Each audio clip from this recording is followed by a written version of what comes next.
सभी किसान भाइयों का केपी सर यूट्यूब चैनल में आपका हार्दिक स्वागत एवं अभिनंदन है।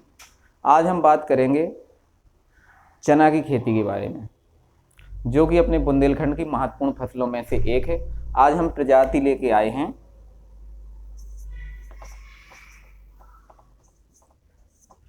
प्रजाति है RBG 202। ये चना की प्रजाति जो है सूखा के प्रति, सूखा और पाला, सूखा पाला के प्रति काफी हद तक सहनशील प्रजाति है। इस चना की इस फसल में पाला को सहने की क्षमता बहुत है और ये देसी ही प्रजाति है। और इसकी उत्पत्ति जो है, इसको जो है कृषि विज्ञान केंद्र KVK बड़वानी मध्य प्रदेश, कृषि विज्ञान केंद्र बड़वानी मध्य प्रदेश के वैज्ञानिकों ने इस प्रजाति को जो है इजाद किया है। ये प्रजाति बुंदेलखंड क्षेत्र में अच्छा उत्पादन दे सकती है। इसका जो है ये कहाँ ये प्रजाति का बीज जो है बो सकते हैं आप। इस प्रजाति को मध्य प्रदेश, उत्तर प्रदेश, महाराष्ट्र, गुजरात में आप इस प्रजाति को जो है सफलतापूर्वक जो है पैदा कर सकते हैं, जिसमें बुंदेलखंड रीजन जो है, बुंदेलखंड क्षेत्र,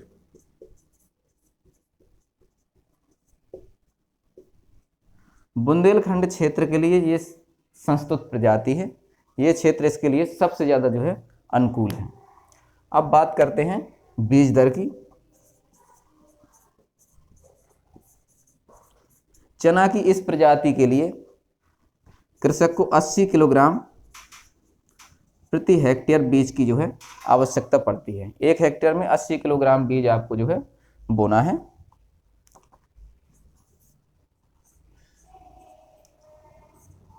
बीज शोधन, बीज को आपको जो है 6 ग्राम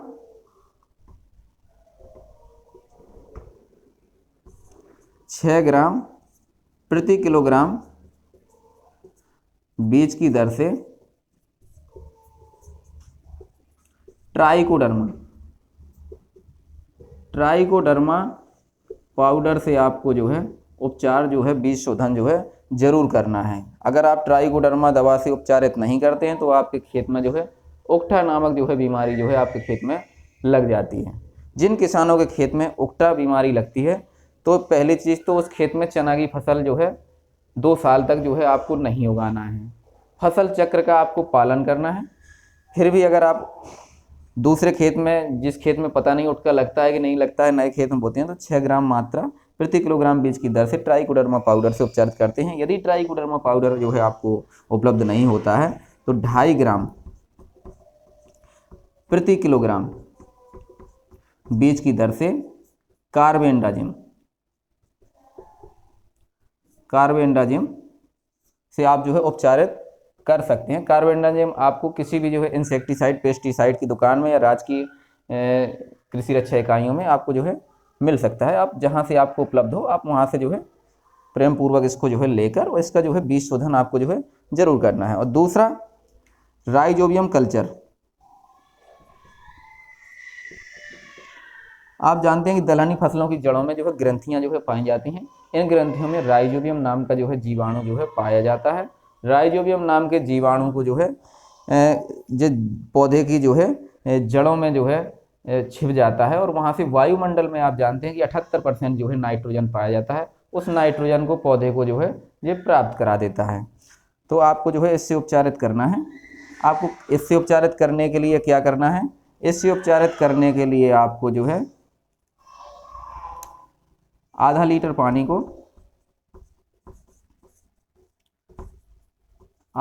पानी को गर्म करना है और उसमें 50 से 100 ग्राम गुड़, आपके घरों में जो गुड़ होता है 50 से 100 ग्राम गुड़ को उस उबलते हुए पानी में, गर्म पानी में आपको जो है डाल देना है। गुड़ डाल देते हैं तो आपका जो गुड़ उसमें गर्म होने की वजह से जो है अच्छी तरह से मिक्स हो जाता है। उसको 3-4 मिनट तक जो है गर्म करने के बाद उसको उतार लेते हैं। ठंडा होने के बाद आपको जो है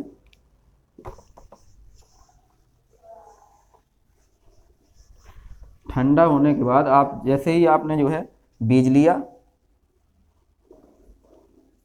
ये बीज लिया और उसमें आपने जो है राई बीज को यहाँ फैला दिया पॉलीशीट में, और उसके बाद आपने उसके ऊपर जो है ये पानी जो है ठंडा होने के बाद डाल दिया, हल्की हाथों से उसकी जो है मिला दिया, और राइजोबियम कल्चर की जो पुड़िया लेकर उसमें आपने जो है मिक्स कर दिया। एक पुड़िया आपकी जो है, ये 10 किलो बीज को उपचारित करने की विधि बताई। जितना आपका बीज हो उसी हिसाब से आप जो है पुड़िया की संख्या जो है बढ़ा सकते हैं। आई होप किसान भाई इस चीज़ को आप जो है आसानी से समझ गए होंगे। अब इसके बाद बुवाई का समय। बुवाई का समय, चना की बुवाई का समय 15 अक्टूबर से 15 नवंबर 15 अक्टूबर से 15 नवंबर जो है चना की बुवाई का जो है समय होता है। इसी के बीच में आपको जो है बुवाई करना चाहिए। गांव में अफवाह रहती है, कोई दशहरा कोई दीपावली अपना त्यौहार से अपना जो है टाइम फिक्स किए रहते हैं, तो वो अवैज्ञानिक विधि है। वो जो है पूर्णतः वैज्ञानिक विधि नहीं है। आपको जो है उसमें जो है नहीं पढ़ना है। मेन समय जो है कभी दशहरा जो है पहले हो जाता है, कभी दशहरा बाद में हो जाता है, लेकिन तारीख जो है अपने नियत समय पे जो है चलती है। 15 अक्टूबर को ही 15 अक्टूबर जो है होता है। तो आपको जो है 15 अक्टूबर से 15 नवंबर तक आप इसकी जो है आसानी से बुवाई जो है कर सकते हैं। इसके बाद आप जो है 15 अक्टूबर से 15 नवंबर तक आप बुवाई कर देते हैं। अब बात करते हैं खाद एवं उर्वरक की। आप जानते हैं कि दलहनी फसलों में ज़्यादा नाइट्रोजन की आवश्यकता नहीं पड़ती है, तो खाद उर्वरक में आपको क्या करना है कि खाद का विशेष ध्यान रखना है, क्योंकि आजकल उर्वरक लोग बाग ज़्यादा डाल रहे हैं किसान भाई, तो उर्वरकों को थोड़ा जो है कम करना है और खाद की मात्रा जो है बढ़ाना है। जब खेत में आपके जो है जीवांश कार्बन नहीं होगा तो कितना भी आप उर्वरक डालें और पैदावार जो है मन मुताबिक किसान के जो है नहीं होगी। तो खाद गोबर की जो है 250 से 300 कुंटल 250 से 300 कुंटल गोबर की कंपोस्ट, 1 साल पुरानी सड़ी हुई गोबर की खाद जो है एक खेत में जो है प्रति हेक्टेयर की दर से आपको जो है ज़रूर डालना है। इसके बाद आपको जो है 20 किलोग्राम नाइट्रोजन, 40 केजी फास्फोरस और 20 केजी पोटास आपको प्रति हेक्टेयर की दर से आपको जो है डालना है। और आप सल्फर भी जो है डालें, क्योंकि गोबर की खाद अगर आप डालते हैं तो सभी पोषक तत्व आवश्यक सभी पोषक तत्व पौधे को प्राप्त हो जाते हैं। अगर आप जो है उर्वरक डालते हैं तो सभी पोषक तत्व नहीं प्राप्त हो पाते हैं। तो अगर आप मीडियम डालते हैं गोबर की खाद तो थोड़ा सल्फर का जो है प्रयोग करें। सल्फर आप जो है 20 किलोग्राम तक आप जो है सल्फर का जो है यूज करेंगे तो दानों में जो है क्वालिटी अच्छी होगी। अब इसके बाद बात करते हैं सिंचाई की। सामान्यतः अपने यहाँ मौसम का कोई जो है निश्चित क्रम नहीं होता है। किसान भाइयों को मैं यहाँ पे स्पष्ट बताना चाहूँगा कि आप जो है सिंचाई मौसम को देखकर ही करें, क्योंकि बुंदेलखंड क्षेत्र में पिछले साल किसानों का बहुत नुकसान हो गया था। लोगों ने सिंचाई कर दी थी, उसके बाद जो है मौसम ख़राब होने से पानी जो है ज़्यादा होने से उनका बहुत नुकसान हो गया। तो इस बार आपको ये गलती जो है बिल्कुल जो है नहीं दोहराना है। पुरानी गलती से आपको जो है सीखने की जो है बहुत ज़्यादा जो है ज़रूरत है। आपको मौसम के बारे में जो है जानकारी से हमेशा जो है अपडेट रहना है। अखबारों, समाचार पत्रों में, न्यूज़ चैनलों में, टीवी में अगर आपको बताया जाता है कि फला तारीख को मौसम ख़राब हो सकता है तो आपको उस तारीख के आसपास आपको जो है सिंचाई बिल्कुल करने की ज़रूरत नहीं है।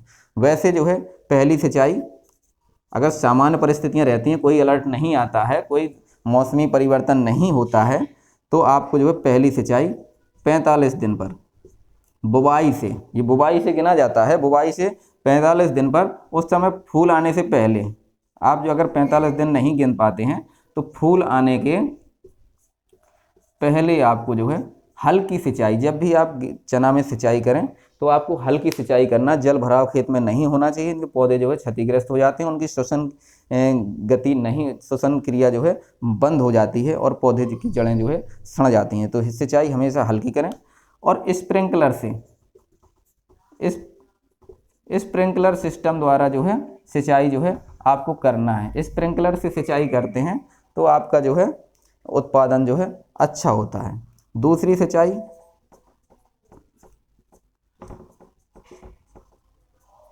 सिंचाई फली में जो है दाना भरते समय और जो बुवाई से लगभग 75 से 80 दिन बाद जो है आप कर सकते हैं। जैसे ही दाने में जो है परपट लगने लगे उस समय आपको जो है छोटे छोटे जो है फलियां जो है उसकी बन के उनमें बीज बनना जैसे ही स्टार्ट होता है उस समय आपको जो है दूसरी सिंचाई जो है कर देनी चाहिए। हर सिंचाई में आपको विशेष ध्यान रखने की ज़रूरत है कि उस समय जो है मौसम को देखकर ही सिंचाई करना है।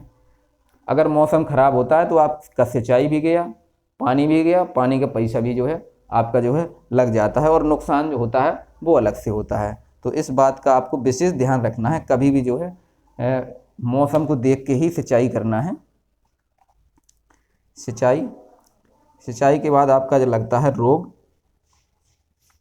चना की फसल में उकठा रोग अक्सर देखा गया है। हर साल क्षेत्र में जो है इससे बहुत सारा नुकसान किसानों का होता है।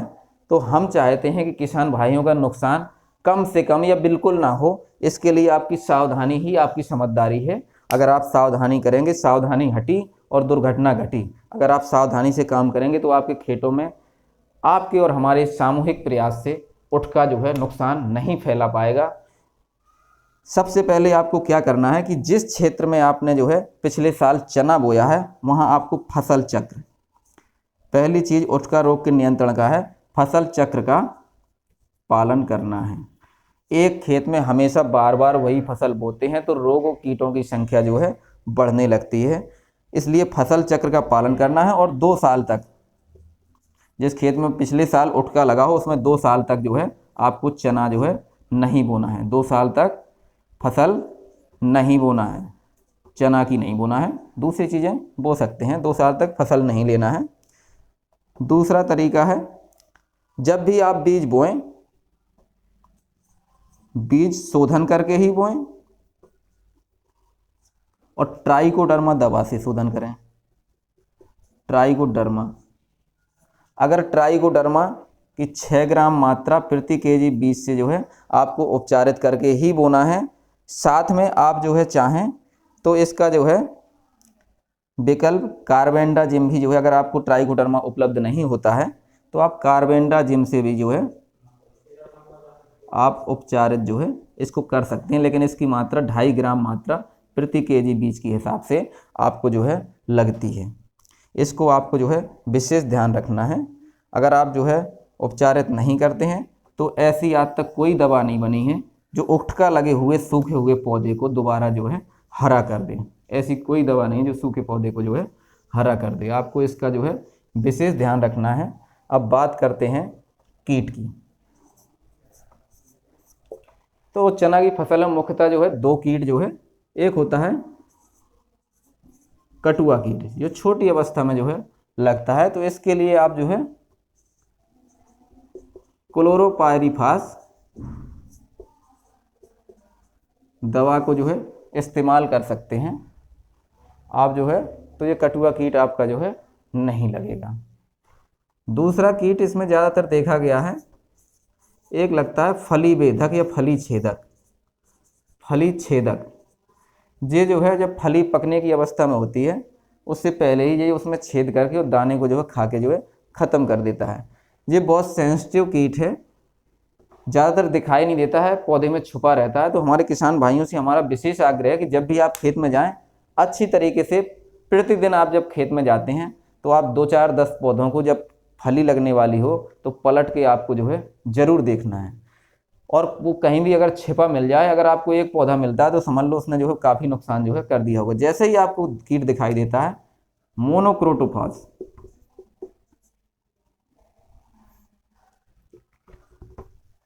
इसके नियंत्रण के और भी उपाय हैं। पहले तो आपको जो है नंबर 1 जैविक विधियां आपको जो है जैविक एवं यांत्रिक विधियां आपको जो है पहले प्रयोग में लाना है। सबसे पहले आप क्या करते हैं जैविक विधि में कि सबसे पहले इसमें जो है एक NPV आता है। NPV, इसमें छोटे छोटे से वायरसों का घोल होता है, इसको छिड़क दिया जाता है, इससे सुंडी जो है मर जाती है। इसको न्यूक्लियर पॉलीहाइड्रोक्सी वायरस जो है बोलते हैं। इसकी 1 ml दवा प्रति लीटर जो है पानी की दर से आपको जो है फसल के ऊपर जो है छिड़काव करना है, जिसमें फली छेदक का जो है प्रकोप हुआ हो।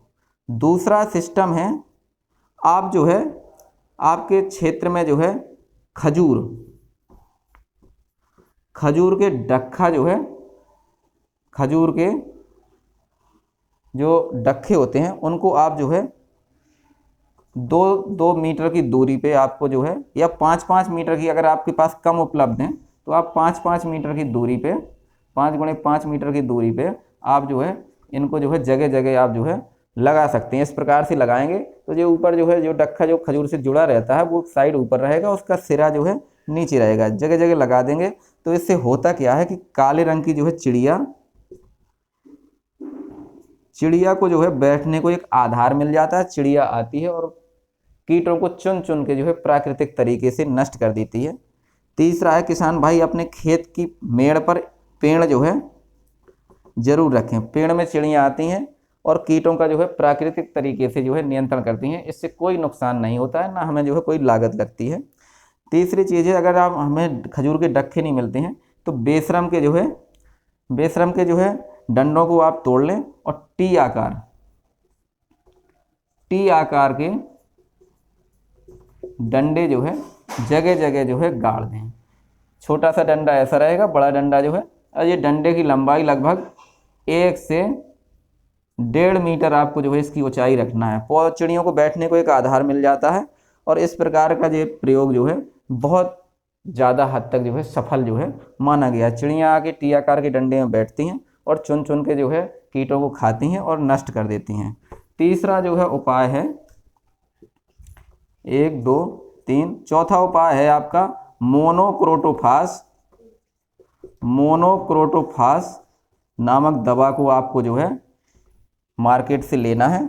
और जब आपकी जो है ये काम ना करे तो मोनोक्रोटोफास दवा को 1 लीटर दवा को 600 से 800 लीटर पानी में घोलकर और इसका जो है फसल पर स्प्रे जो है कर देना है, जिससे जो है कीट जो है नष्ट हो जाता है, मर जाता है और जो है किसान का जो है नुकसान नहीं होता है। बात हो गई कीटों की, रोगों की। अब बात करते हैं जो है उपज की।